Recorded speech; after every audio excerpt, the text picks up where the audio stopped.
ফরজ গোসল ও তার সঠিক নিয়ম। ফরজ গোসলের সঠিক নিয়ম না জানার কারণে অসংখ্য মুসলিম ভাই বোনের সালাত সহ নানা আমল কবুল হয় না, যেটা ঈমানের ক্ষেত্রে চরম ভয়ানক ব্যাপার। যেসব কারণে গোসল ফরজ হয়: ১.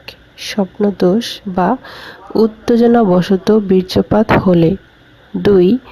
নারী পুরুষ মিলনে অর্থাৎ সহবাসে বীর্যপাত হোক আর নাই হোক।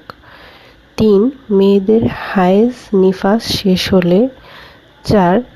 ইসলাম গ্রহণ করলে, নবমুসলিম হলে।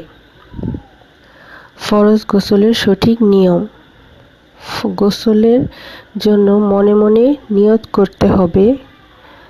বাড়তি মুখে কোনো আরবি শব্দ উচ্চারণ করে নিয়ত করা বিদআত। প্রথমে 2 হাত কবজি পর্যন্ত 3 বার ধুতে হবে।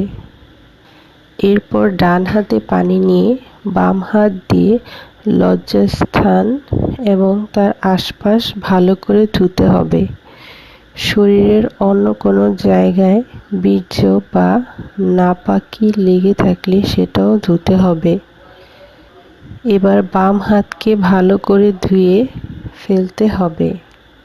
এবার অজুর নিয়মের মতো করে অজু করতে হবে, তবে 2 পা ধোয়া যাবে না। অজু শেষে মাথায় 3 বার পানি ঢালতে হবে।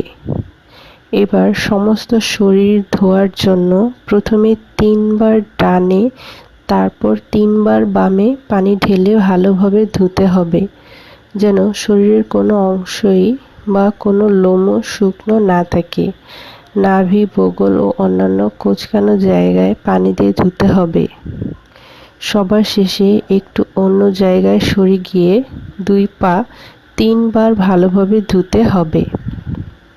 মনে রাখতে হবে, পুরুষের দাড়ি ও মাথার চুল এবং মহিলাদের চুল ভালোভাবে ভিজাতে হবে।